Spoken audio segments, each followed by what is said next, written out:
Assalamualaikum warahmatullahi wabarakatuh. Perkenalkan, nama saya Dian Safitri dari Prodi PGSD Fakultas Tarbiyah dan Ilmu Keguruan, kelas 4 PGSD A1, NIM 20133404586. Di sini saya akan menjelaskan tentang konsep dasar model pembelajaran. Apa sih konsep dasar model pembelajaran? Yang pertama, pendekatan pembelajaran yang melibatkan beberapa mata pelajaran untuk memberikan pengalaman belajar yang bermakna bagi anak, yaitu pembelajaran yang memisahkan secara tegas penyajian mata pelajaran tersebut membuahkan kesulitan bagi setiap anak karena hanya anak memberikan pengalaman belajar yang bersifat artifisial atau pengalaman belajar yang dibuat-buat. Oleh karena itu, proses pembelajaran pada satuan pendidikan sekolah dasar, terutama untuk kelas-kelas awal, harus memperhatikan karakteristik anak yang menghayati pengalaman belajar. Pengemasan pembelajaran harus dirancang secara tepat karena berpengaruh terhadap kebermaknaan anak. Pengalaman belajar yang menunjukkan kaitan unsur-unsur konseptual baik di dalam maupun mata pembelajaran akan memberikan peluang bagi terjadinya pembelajaran yang efektif, lebih bermakna atau meaningful learning. Yang kedua, pendekatan dapat diartikan sebagai titik tolak atau sudut pandangan kita terhadap proses pembelajaran yang merujuk pada pandang tentang terjadinya suatu proses yang bersifat ngasih sangat umum, di dalamnya mewadai, menginspirasi, menguatkan, dan melatri metode pembelajaran dengan cakupan teoritas tertentu. Yang ketiga, strateginya 1. Mengidentifikasi dan menetapkan spesifikasi dan kualifikasi hasil output dan saran atau target yang harus dicapai dengan mempertimbangkan aspirasi dan selera masyarakat yang memerlukannya. Yang kedua, mempertimbangkan dan memilih jalan pendekatan utama atau disebut basic why yang paling efektif untuk mencapai sasaran. Yang ketiga, mempertimbangkan dan menetapkan langkah-langkah step per step yang akan ditempuh sejak titik awal sampai dengan sasaran. Yang terakhir, mempertimbangkan dan menetapkan tolak ukur atau kriteria dan patokan ukuran atau standar untuk mengukur dan menilai taraf keberhasilan atau disebut dengan achievement usaha. Untuk metode mengajarnya, yang pertama ada ceramah, demonstrasi, diskusi, simulasi laboratorium, pengalaman lapangan, brainstorming, debat, dan simposium.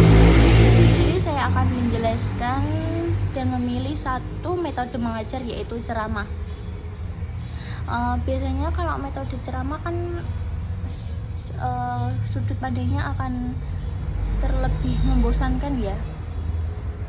Di sini akan saya menjelaskan tentang metode ceramah, yaitu anggapan negatif tentang metode ceramah, yaitu bagaimana sih sudah seharusnya patut diluruskan baik dari segi pemahaman artikulasi oleh guru maupun penerapan dalam proses belajar mengajar di sekolah. Ceramah adalah sebuah bentuk interaksi kepada peserta didik dalam pelaksanaan ceramah. Untuk menjelaskan uraian, guru dapat menggunakan alat-alat bentuk media pembelajaran seperti gambar, audio, visual, dan lainnya. Definisi lain ceramah menurut berasal dari kata lego, yaitu bahasa Latin yang diartikan secara umum dengan mengajar, sebagai akibat guru menyampaikan pelajaran dengan membaca dari buku dan mendiktekan pelajaran dengan menggunakan buku, kemudian menjadi lecture method atau metode ceramah. Definisi metode ceramah di atas bila langsung diserapkan dan diaplikasikan tanpa melalui pemahaman terlebih dahulu oleh para guru, tentu hasil yang didapatkan dari penerapan metode ini akan jauh dari harapan, seperti halnya yang terjadi dalam problematika saat ini. Hampir setiap guru sejarah menggunakan metode ceramah yang jauh dari kaidah-kaidah metode ceramah seharusnya. Metode ceramah dalam proses belajar metode yang salah. Hal ini dikarenakan model pengajaran ini seperti dijelaskan atas terdirinya dari beberapa jenis yang nantinya dapat dieksploitasi atau dikreasikan menjadi sesuatu metode ceramah klasik yang terkesan mendongeng. Metode ceramah dalam penerapan di dalam proses belajar mengajar juga memiliki beberapa kelebihan dan kekurangan, antara lain kelemahannya itu: 1. Mudah menjadi verbalisme. 2. Yang visual menjadi rugi, dan yang auditif atau mendengarkan yang benar-benar menerimanya. Yang ketiga, bila selalu digunakan dan terlalu digunakan dapat membuat bosan. Jadi anak itu cepat bosan, kayak kalau dikasih metode ceramah terus-menerus setiap hari, anak akan menjadi jenuh, cepat bosan, terutama itu mengantuk. Untuk mencapai keberhasilan metode ini sangat bergantung pada siapa yang menggunakan. Yang kelima, cenderung membuat siswa pasif. Jadi kelemahannya itu siswa akan menjadi jenuh dan sangat bosan untuk belajar kalau gurunya setiap hari menggunakan metode ceramah. Tetapi ada kelebihan juga. Yang pertama, 1. Guru mudah menguasai kelas. Yang kedua, mudah mengorganisasikan tempat duduk siswa. Yang ketiga, dapat diikuti oleh sejumlah siswa yang besar. Yang keempat, mudah mempersiapkan dan melaksanakannya, dan metode ini sangat praktis. Yang kelima, guru mudah menerangkan pelajaran dengan baik.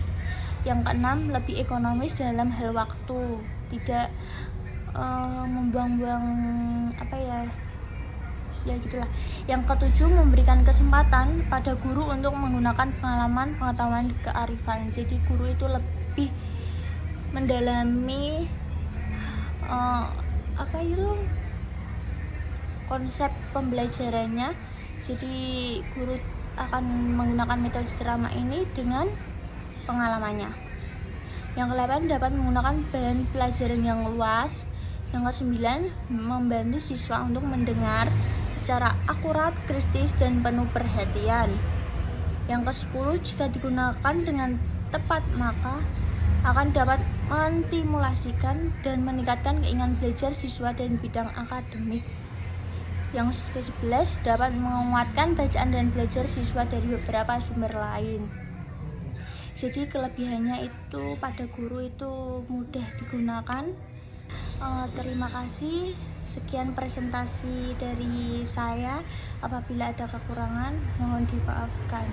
Wassalamualaikum warahmatullahi wabarakatuh.